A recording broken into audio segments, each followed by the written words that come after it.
the air coming. Not quite enough. Pump a little faster, will you? A little faster, Jack.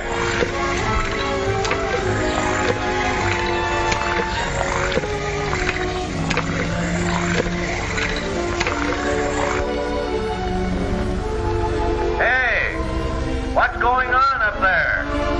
Who's trying to smoke me out? Move aft, Mike, and give him some air.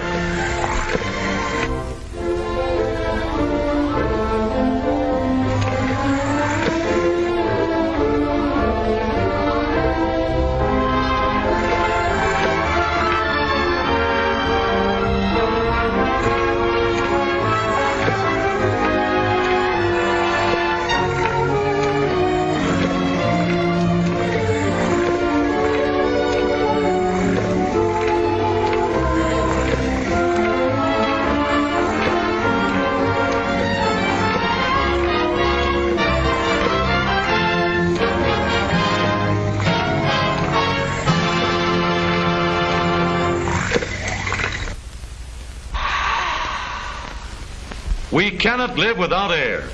Air. Good old air. This diver knows that air is precious to him.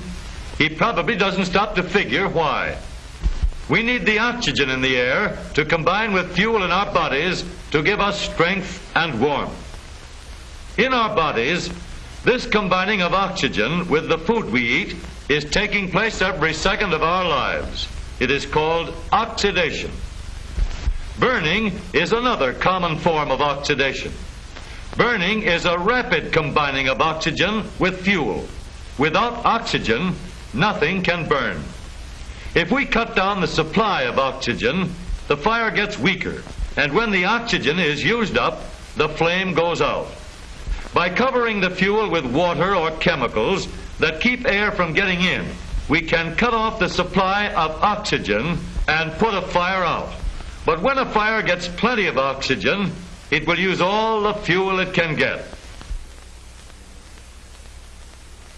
The more air it gets, the faster a fire burns. So when we want hot fires that will get the maximum energy out of the fuel, we supply a lot of air, free air. Air is forced up through the flaming bed of coals in the modern locomotive. In many ocean-going ships, when extra power is needed, the entire boiler room is filled with air under pressure, causing a strong draft to rush through the fire, carrying an extra load of oxygen.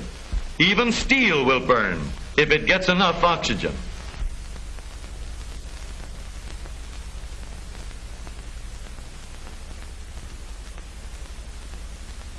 If small shavings of steel are heated until they are red hot, then placed in pure oxygen, they will burst into flame. Steel, however, doesn't catch fire easily. Some things ignite more quickly, like excelsior.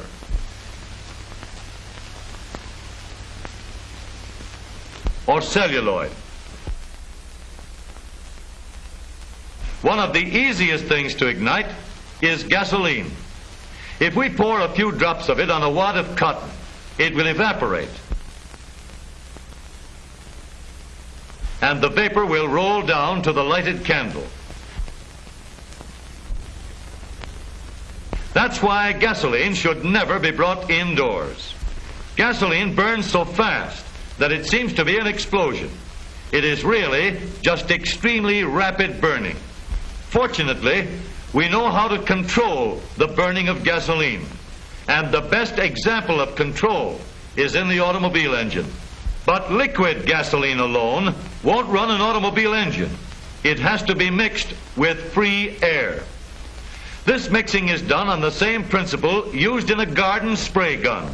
When we pump the gun, a rush of air picks up tiny drops of liquid and forces them out the nozzle in a spray or mist. In order to get a fine spray, the nozzle of the spray gun is small. In the automobile engine, this mixing of air and gasoline is done in the carburetor. It begins in a tunnel through which the air sweeps at a speed sometimes as high as 800 miles per hour. This whirlwind races past the mouth of a small tube. and carries the droplets of gasoline into the intake manifold and onto the engine. This funnel is called the Venturi tube. It controls the speed of the air. Air has to go faster to get through the small opening. As the air goes faster and faster, it breaks the gasoline into even smaller drops. Now we let in more air and further thin out the mixture until we get the correct proportion for power and economy. The up-to-date carburetor is a higher development. There are float chambers to regulate the fuel supply, different jets for various speeds, Venturi rings for better mixing, metering pins, throttles, needle valves and chokes for control and economy. All the features that engineers have designed with great care to make sure of economical results. But the principle is still the same. The carburetor has but one purpose, and that is to mix a little drop of gasoline with a great big bubble of free air. In a one-cylinder engine made for laboratory experiments, we can see through a quartz glass window the burning as it occurs like lightning. The development of these modern methods of mixing gasoline with air, together with the improvements made in gasoline pump, intake manifold, and cylinder head design, have resulted in increased mileage per gallon of gasoline. Let's prove it. Let's see just how much air is actually used in the modern automobile. We'll take all the air that goes into the carburetor from this big balloon and the gasoline from this tube. The balloon holds 15 cubic feet of air, and the tube contains only 3 tablespoonfuls of gasoline.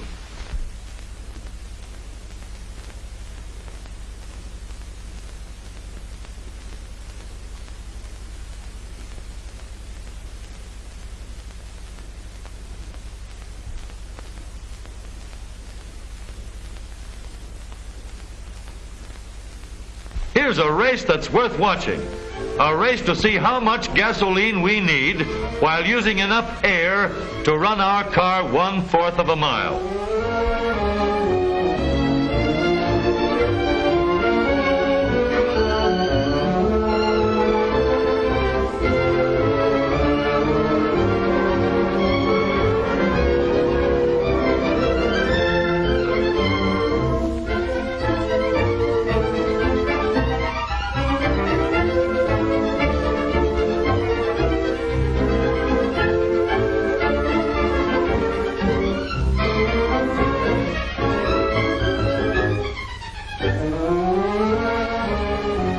There goes the last of the air, and the race is over. We've gone just exactly 1/4 of a mile. But look, we still have some of the gasoline. Less than 3 tablespoonfuls of gasoline to travel 1/4 of a mile. In fact, 1 tablespoonful of gasoline is mixed with about 43 gallons of air to make the fuel for the modern motor car. Progress, through constant improvement, has reduced fuel consumption importantly, taking advantage of every opportunity to burn less gasoline and use free air.